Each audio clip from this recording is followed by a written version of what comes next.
Normally বাসা সুন্দর। আমার চাচার বাসা কাছে বললাম না, ওনার বাসা বড়ই। চাচার বাসা হচ্ছে লংউড রোড, ওই যে উনি চিনে সিস্টেম রাউন্ড থেকে সোজা এদিকে আসলে তো ওই কবরস্থানের ঠিক কর্নারের শেষ মাথা আর কি। কি সুন্দর জায়গা।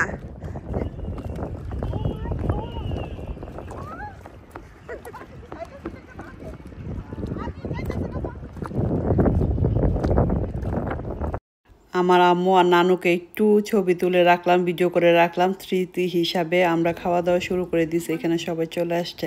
আসসালামু আলাইকুম ভিউয়ার, যে যেখান থেকে দেখছেন সবাইকে অসংখ্য ধন্যবাদ। একটা দাওয়াত পেয়েছি অসুস্থর পর প্রথম। আপু, আমি যেদিন হাসপাতালে যাই সেদিন আপু আমাকে সকালে ফোন দিয়েছিল আমাকে ইনভাইট করার জন্য। আর এটা হলো স্কুল বন্ধের সময়, এটা অগাস্ট মাসের ভিডিও। তো অনেক ভিডিও জমে গেছে, আমি হয়তো আগে পরে করে আপনার সাথে শেয়ার করব আমার ডেইলি লাইফ স্টাইলটা কেমন ছিল। তো আজকে একটা দাওয়াত পাইছি, আপু আমার 2 সপ্তাহ আগে ফোন দিয়ে বলছে তোমার শরীরের উপর ডিপেন্ড করে আমি দাওয়াতটাই মানে অ্যারেঞ্জ করব, তুমি কীরকম বোধ করতেছো, আসতে পারবা কিনা। যেহেতু আপু বারবার ফোন দিতেছে, আসলে না গেলেও নয়। তো আপুর সাথে আমার অনেকবার দেখা হয়েছে মামির বাসায়। আপুর বাসায় আমি 4-5 বছর আগে একবার গিয়েছিলাম, বাট আপুকে আমার বাসায় আনা হয়নি। আর যেহেতু নতুন বাড়ি কেনার পরও আমি তো এইভাবে করে কাউকে দাওয়াতও দিইনি, কারোর সাথে মানে সবাই গেট টুগেদার করা হয়নি আমার বাসায়। সাম হওয়ার এটা মিসিং হয়ে গেছে। আর এখন তো 3-4 বছর হয়ে গেছে, নিলে 5 বছর আমি আমার এই নতুন বাসায় শিফট করে ফেলছি। আপুর জন্য অনেক সুন্দর একটা গিফট কিনতে চাইছিলাম, বাট এসে দেখি শুধুই হ্যালোইনের জিনিসপত্র দিয়ে টিকে ম্যাক্সে ভরা। মানে মনটাই খারাপ হয়ে গেছে, খালি পাম্পকিনের ক্যান্ডেল, পাম্পকিন ডেকোরেশন, মানে এই ধরনের জিনিসপত্র। আর আমি যেহেতু আপুর বাসায় অনেক আগে গেছি, প্রায় 5-6 বছর আগে, আমার আসলে আমি জানি আপু প্লান্ট লাভার, মানে গাছে মানে কাঁচা গাছ দিয়ে উনি ঘর সাজাতে পছন্দ করে। আর ওনার এত গাছ, কোন গাছটা যে ওনার নাই সেটাও তো আসলে আমি জানি না। মানে আপু এত এত গাছ লাগিয়েছে, আপনারা দেখতে পারবেন নেক্সটে যে আপুর বাসাটা কত সুন্দরভাবে অর্গানাইজ করছে জাস্ট প্লান্ট দিয়ে। বিলিভ মি গাইস, এত সুন্দর করে যে উনি ডেকোরেশন করছে মানে গাছ দিয়ে, যা বলার বাইরে। তারপরে ওনার জন্য কিনতে এসে খালি আমার মনে হচ্ছে যে আমি কিনে নিয়ে যাই, আমি অরেঞ্জ কালার নিয়ে যাই, পাম্পকিন দিয়ে একটা ঘর সাজাই, এরকম একটা। বাট আমার মেয়েরা দেয় না। পরে আরেকটাতে আসলাম, তো এইটাতে এসে দেখা গেছে আমার বাসার টুকিটাকি পছন্দ। এখানে এই চেয়ারটা আপনার ভাইয়া পছন্দ করছে আমাদের কিচেনে রাখার জন্য। তো এটাতে আমি শুয়ে দেখতেছি কমফোর্টেবল কিনা। কালারটা ম্যাচ হইতেছিল না আমার কিচেনের সাথে, বাট এটার অন্য কোনো কালার নাই, সব কিছু অরেঞ্জ অরেঞ্জ কালার। দৌড়াই আসছি। এর ভিতরে কিন্তু আরেকটা ব্লগে আপনার সাথে শেয়ার করছিলাম, আমি গাড়ি দেখতে গেছি। তো গাড়ি দেখে আমি মার্কেটগুলো ঘুরে আসছি। তারপরের দিন আমি টিকে ম্যাক্সে গেছি, মানে 3-4 দিন ধরে আমি খালি সময় পাইলেই যাই। তারপর আমার একটা অ্যাপয়েন্টমেন্ট ছিল স্ক্যান করাবে একটা হসপিটালে, তো আমি সেখানে এখন চলে যাব। তো হসপিটালে যেয়ে তারপরে হসপিটালটা দেখা যাচ্ছিল মানে কাছাকাছি নতুন একটা হসপিটাল করছে আমাদের রেইনহামের যারা আশেপাশে, মানে একটা বড় সড়ো জায়গা নিয়ে নতুন। তো এই ঘরটার ভিতরে আমার অ্যাকচুয়ালি স্ক্যান করাইছে। এটা কীরকম একটা মানে হসপিটালের বাইরে একটা রুম। আর ওই যে মেশিনটা দেখা যাচ্ছে এটা ইলেকট্রনিকের কোনো মেশিন হবে, যেটা দিয়ে স্ক্যান করাইছে। ভিতরে যে মেশিনটা আমাকে ভিতরে ঢুকাই দিছে, আমি জানি না এটা কী বলে। তো যাই হোক, তারপরে তো দাওয়াতের দিন চলে আসছে 3-4 দিন পর। এটা ছিল আমাদের দাওয়াতটা ছিল বৃহস্পতিবারে, আপনার ভাইয়ের বন্ধ, সেই দিন আমরা নিয়েছিলাম। তো আপুর বাসার উদ্দেশ্যে রওনা দিলাম। আপু বলছিল দুপুরে পার্টি বারবিকিউ করবে, ওয়েদারটা খুবই ক্লাউডি ছিল। তো আপুর জন্য তো মানে কোনো কিছু আমি কিনতে পারিনি, মনটা খুব খারাপ। তারপর আপনার ভাইকে বললাম যেহেতু আমার 2 মেয়ে পাস করেছে, ড্রাইভিং পাস করেছে, আর A-লেভেলের রেজাল্ট মাহিমা ভালো রেজাল্ট করছে, তো এই উদ্দেশ্যে আপুর জন্য মিষ্টি নিয়ে যাই। মামি আমাকে বলছিল যে দুলাভাই নাকি মিষ্টি খেতে পছন্দ করে তাজমহলের মিষ্টিটা আসলে অনেক ভালো, অনেক মানে ফ্রেশ থাকে ওদের মিষ্টি। তো এখান থেকে পছন্দ করে আমি সাদা চমচম, লাল চমচম, তারপর আরেকটা আসছিল চমচমের বালুশা বলে, তো চমচমের বালুশা নিলাম আর লাড্ডু নিলাম। তো 2টা প্যাকেটে নিয়ে নিলাম আমি। তো এইটা প্যাকেট, তারপর বললাম যে এইটাতে কি হবে, তো কিছু চলো আম নেই। এখন আপনারা সবাই জানেন বাংলাদেশে আমের সিজন শেষ, তো এখন অন্য দেশে আম আছে। তো বাঙালির দোকান থেকে যাই এক ভাইয়ের দোকান থেকে 3-4 প্যাকেট আম নিয়ে নিলাম আপুর বাসায়। আবার ইচ্ছে ছিল সাথে চাচার বাসায় যাব, আরেকটা আপুর বাসায় যাব। মানে প্ল্যান করে নিয়েছি আপনার ভাই বলছিল মিষ্টি নিয়ে যায়, আমি বলছি যে গাড়িতে এতক্ষণ মিষ্টি রাখা যাবে না, আর আপুর বাসায় ফ্রিজে জায়গা হবে কি না, আপু রান্না বান্না করছে, গেস্ট অ্যাপয়েন্ট করলে এমনিতেই ফ্রিজে অনেক খাবার দাবার থাকে। তো যাই হোক চলে আসছি, মেয়েদেরকে বললাম গাড়ি থেকে মিষ্টিগুলি বের করো। আমরা সবাই গেছিলাম, আমার বড় মেয়ে খালি যায় নাই। তো আমরা সবাই একটু গ্রিনই পড়ছিলাম। তারপর আপুর বাসায় চলে আসছি, সামনে এসে দেখি আপু এত সুন্দর সানফ্লাওয়ার রাখছে। আর এটা নিয়ে এলে অগস্ট মাসের মানে শেষের দিক দিয়ে হবে, মানে 2 সপ্তাহ আগের ভিডিও এইটা অ্যাকচুয়ালি। তো দেখেন কি সুন্দর সানফ্লাওয়ার নাকি অনেক ফুটেছে। তো দুলাভাই বলতেছিল অনেকে এসে সানফ্লাওয়ারের সামনে এসে ছবি তুলে, সানফ্লাওয়ার দেখতে খুব পছন্দ করে। আপুর বাসায় ঢুকে মন একদম ভরে গেল। এত সুন্দর করে গাছগুলোকে উনি রাখছে, এত সুন্দর হেলদি ওনার প্লান্ট, ছোট্ট একটা অ্যাকুরিয়ামের একটা ফিশ। গাছগুলো কোনায় কোনায় উনি দিছে, ওয়ালে লাগিয়েছে, তারপর স্ট্যান্ডে রাখছে।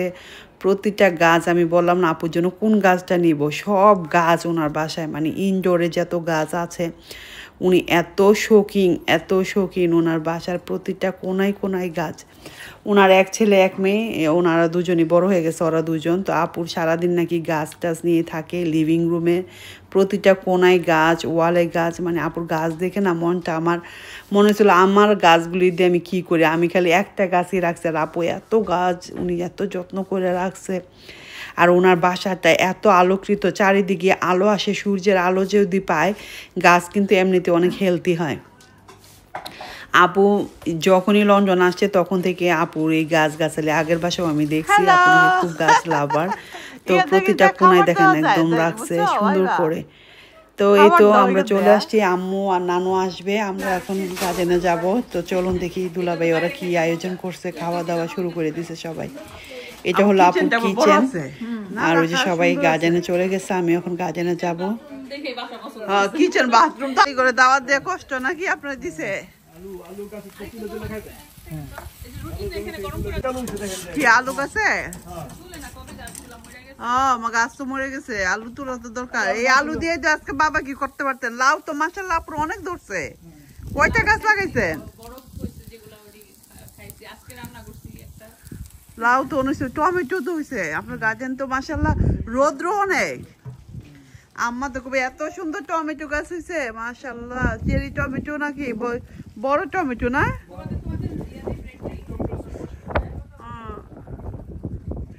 লাউ গাছ তো কয়টা লাউ গাছ লাগাইছেন? অনেক লাউ, মিষ্টি কুমড়ো। হ্যাঁ থাক বাচ্চারা মাশাআল্লাহ অনেক সুন্দর গার্ডেন, বড় গার্ডেন তো। কইলার ওই যে কি আপেল গাছ নাকি পেয়ার গাছ? ওরে বাবারে বেগুন গাছে তো অনেক বেগুন। আপু দেখেন কত শৌখিন, কত সুন্দর করে গাছ করছে। বেগুন গাছে বেগুন ধরে রয়েছে দেখেন। পুঁই শাক গাছে পুঁই শাক।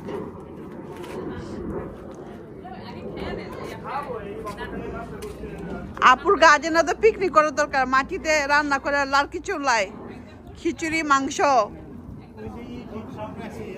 আছে নাকি সব?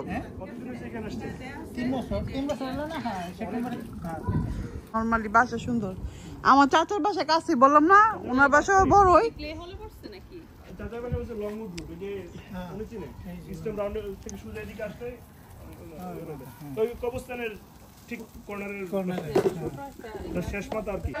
আসসালামু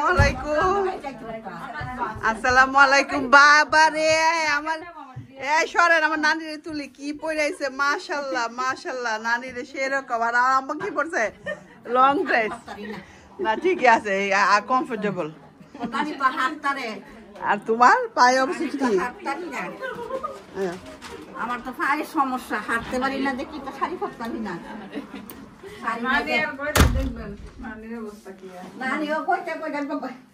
তো আপনি ভালোই আছেন, আমার তুলনা। ঠিকই আছে, নানি আমার আম্মার তুলনা অনেক সুস্থ আছে মাশাআল্লাহ। মা কি দিব আপনাকে?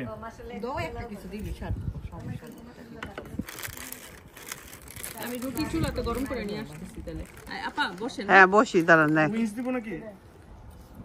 উইংসটা মজা। মামি বসেন। নানু আর আম্মা বসো একসাথে, নাহলে কিভাবে বসবে দুজন? আর যেটার মধ্যে মাছ দাও তুমি, নানুরে দাও, আমি কোন চুমু গাইছি নানুরে দাও, তুমি নানুরে দাও, কইতেছে মামা। কেমন ভাই আপনি বাইরে বাইরে আমি তো খেতে পারি না। বনেরা খাওয়ান কেমন ভাই আপনি আমি খাই, আমার পছন্দ। একটু সালাদ না আমার কাছে ভালো লাগতেছে। নানি তো এত খাওয়া খাইছে, জিয়ের জামাই কইরা খাওয়াইছে, পুরা মাংসের মনটা না। বোন আমি লোন যাই ঘুরাইতাম। এটা তো কিন্তু পিকনিক করে বাংলাদেশের ইটালিয়ান রাশিয়া। ওই আপু হাসি দিতে পারেন না কেন? এত সুন্দর দাঁত।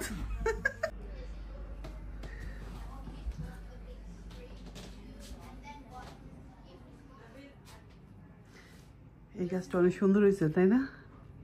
কত লম্বা করে রাখছে আন্টি, মাশাআল্লাহ, অনেক সুন্দর করে গুছিয়ে রাখছে। কত শখ।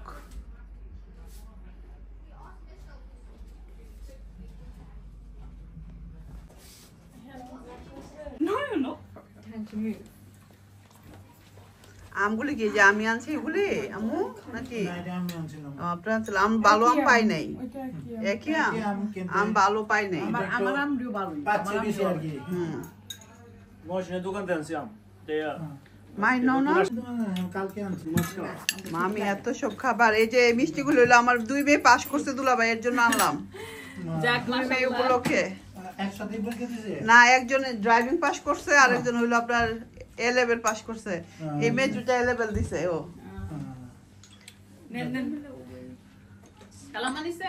অগস্ট মাস মানে তো অনেক বড় দিন। আপুর বাসায় খাওয়া দাওয়ার পর বিকেলে আপু বলতেছে ওনার বাসায় এখানে একটা ফান ফেয়ার, একটা পার্ক আছে, ওখানে যাওয়ার জন্য। তো সবাই মিলে গেলাম। প্রথম আমি যাইতে চাই না, বাট গাইজ আমি যাওয়ার পরে একদম মুগ্ধ হয়ে গেছি। এত সুন্দর জায়গা ছিল ছবি তোলার জন্য, রিল করার জন্য। আমার জন্য তো একদম পারফেক্ট একটা প্লেস ছিল। তো আমরা এই যে সবাই 3 গাড়ি করে চলে আসছি। আসার পর এখানে অনেকটা সময়, প্রায় 2 থেকে 3 ঘন্টার মতো সময় স্পেন্ড করছি। এখানে বলছে আপু পিকনিক করা যাবে ইনশাল্লাহ নেক্সট ইয়ারে, একদম প্রথমেই আমরা চলে আসবো এখানে পিকনিক করতে। আর এটার কাছে যেহেতু আপুর বাসা থেকে যদি হাইটে আসেন 1/2 hour বা 20 মিনিট লাগবে বললো, অথবা আরও কমও লাগতে পারে। গাড়িতে মাত্র 5 মিনিট লাগছে। আর এই জায়গাটা দেখে তো আমি একদম পাগল হয়ে গেছি। এত সুন্দর জায়গা, এত পাখি, হাঁস এখানে, মানে খুবই সুন্দর। আমার রিলে হয়তো আপনারা অনেকে দেখছেন বা দেখবেন, খুবই সুন্দর, অনেক এনজয় করছি আমি এখানে আসার পর। আমি তো মানে ক্যামেরার আমার ব্যাটারি শেষ হয়ে গেছে এখানে আসার পরই। এই আপুর বাসায় আমরা বেড়াইতে গেছি, যে আমার মামি, তারপর আমরা সবাই একসাথে, মানে খুবই, আর বাতাস ছিল, মানে গরমের দিন বাতাসটা অনেক আরাম লাগছে। আকাশ, নদী, আপু বলছে পুরোটা জায়গায় ওই পাশে যে গ্রিন গ্রিন দেখতেছেন এইখানেও নাকি, মানে ওইখান থেকেও এদিকের মানুষ দেখা যায়। মানে পুরাটা এলাকায় মিলে এত সুন্দর জায়গা। আপনার ভাইয়া বলে এটা অনেক সুন্দর, ওরে নিয়ে আমি এখানে একটু গেলাম, একটু শুটিংও করে ফেললাম। রিলে দেখবেন বা দেখছেন মনে হয়। এই জায়গাটা অনেক সুন্দর ছিল। এখানে যাওয়া নিষেধ, বাট আমরা দরজা খোলা ছিল ওদিকে ঢুকে গেছি। পরের লোকে মানে চিলাচিলি করতেছে এখান থেকে বের হওয়ার জন্য। খুবই সুন্দর, বোট রাইড করা যায়। আমরা যেহেতু মানে খুব অল্প সময় গেছি তার জন্য নৌকাতে উঠতে পারি নাই, বাট নেক্সট টাইম ইচ্ছা আছে নৌকায় উঠবো। খুবই সুন্দর।